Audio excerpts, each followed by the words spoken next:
Well, hello YouTube. So I was out of town this week and picked up the Mac March flyer here. So I just thought I'd go through it with you guys. Start off on the first page here. Mac really likes doing their buy one get one free, and what they're offering here is a thread and die set plus a thread chaser or thread restoring tool. I've actually got this thread restoring tool, although mine came from Snap-on, but it's the exact same kit, so I'm not exactly sure who makes it, but everybody seems to have it. Pretty decent kit. As far as the price goes, if you're getting both, the price is fairly reasonable. I haven't really used a lot of the tap and die stuff, just with what I do, but yeah, I'm sure it's a lot better than a lot of the garbage stuff you can pick up at Princess Auto or Harbor Freight, Canadian Tire, that kind of stuff. But the next thing here, they've got buy one get one free, and you get a 3-pound sludge anti-vibe hammer and a 25-piece punch and chisel set. Or I guess you buy the punch and chisel set and you get the hammer for free. But $400 seems a little high for a punch and chisel set. I've got a set very similar to this, but it was SK, and I'm pretty sure I paid probably $40 for it, and it's held up just fine. The only thing difference is they've kind of got the apprentice handle.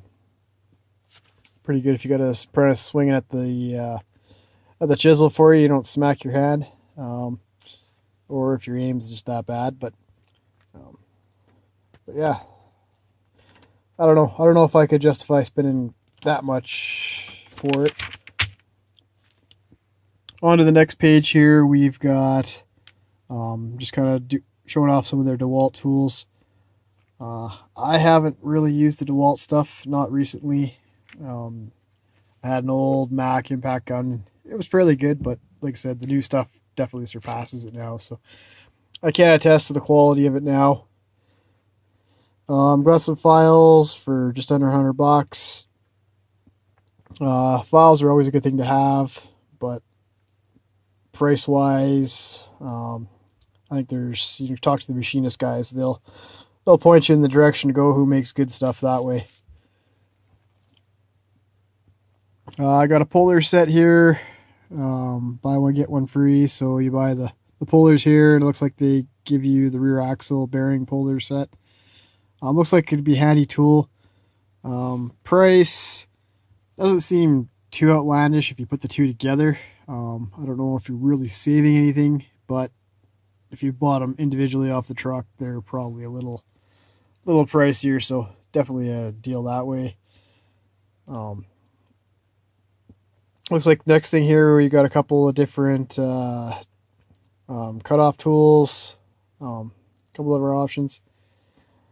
Still seems a little expensive. For the cutoff tools, I've kind of used a lot of the cheaper ones, and they've held up pretty good, like just, an IR or even the Harbor Freight special Princess Auto ones. For how often you use them, they're kind of consumable, and you pretty much burn them up anyway, so it's usually from, neglect of using, you kill them, so I don't know if you really need anything spectacular for that.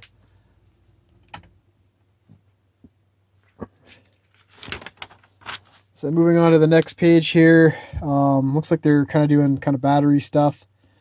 Kind of a neat little gimmick here, showing customers. Sometimes it's a little easier to read the digital stuff, but I know I got my battery tester. I think it cost me a whopping $25, and it's basically this one right here. So one of those things you kind of shop around with. Booster packs. The little guys seem like they're doing just as good job as some of these bigger guys do, and they're a heck of a lot lighter. I'm not 100% sure which is the best avenue to go. Maybe one of you guys that has dealt with both can kind of enlighten me on some of the benefits of either.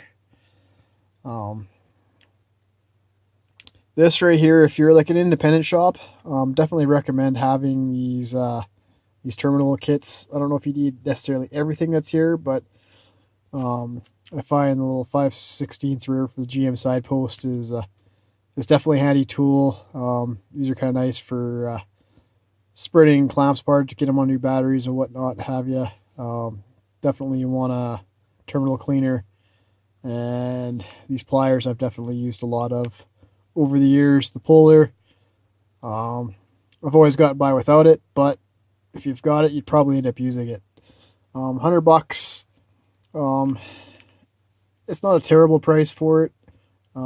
Just for kind of the use of the tools, you probably piece together the stuff for a little bit less money, one way or another. But definitely something I do see some use in. Got your kind of everyday workhorses, the tool carts. As far as tool carts go, I'm actually a big fan of these Mac carts. Kind of looking at this one with the 3 drawers. That's kind of the feature I always wish I had on mine. But looking at these, the layout on these, this one here, I don't know if I want those thin drawers. I think that kind of defeats having the drawers. Wish they were more like these ones up top, especially as you go down lower. You kind of want the bigger, bulkier stuff to go into those. So. But as far as the overall cart, that's probably one of my favorite ones that I've used. So, and the other thing is you can get that one as a Sunex toolbox, and you may be able to save yourself some money buying it with a Sunex name rather than the Mac. Right now they're kind of featuring some of their different color options you could do on the toolboxes. What they're showing there definitely wouldn't be my choice, but it's kind of neat to see they give you lots of options for customization.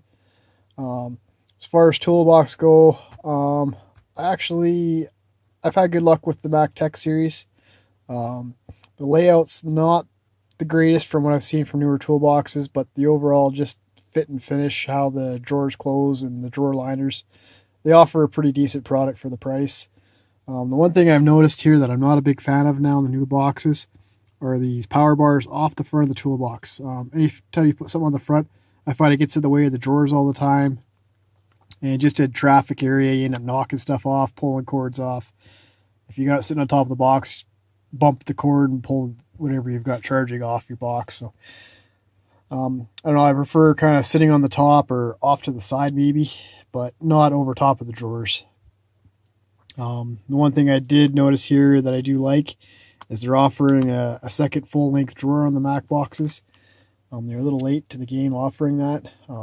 So it'd be nice to see even a third drawer like Snap-on does.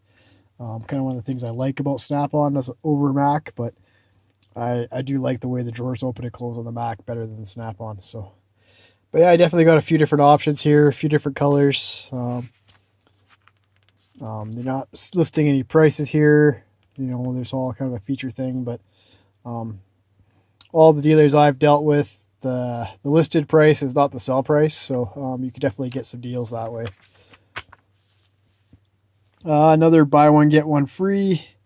I've got these wire strippers. They work pretty good. They're kind of handy, especially if you do a lot of wire stripping. It's just quick and painless. They got these stripper crimpers. I'm not a big fan of having the strippers on the inside of the tool, but you know, some of you guys may have a different opinion of that.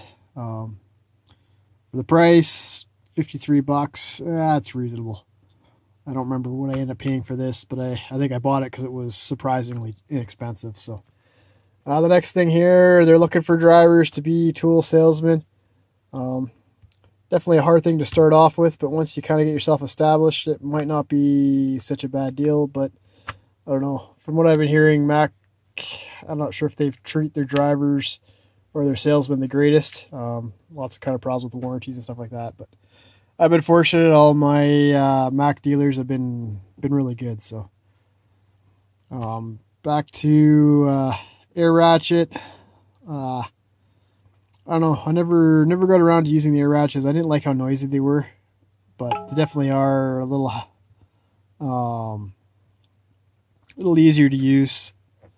Better than a ratchet per se. So a little smaller, but I don't know. I don't like the hoses. Chain wrench. So it might work, but I don't know. Looking at that, I'm a little leery about what that's doing to the channels for the serpentine belt to run in. It might not do anything, but it just kind of doesn't seem like the right tool for the job. Probably works good, but just, yeah, got me a little leery. But other purposes, I can definitely see as being as a good little tool. Those chains grab really well. Right here, they're kind of featuring their Impact series.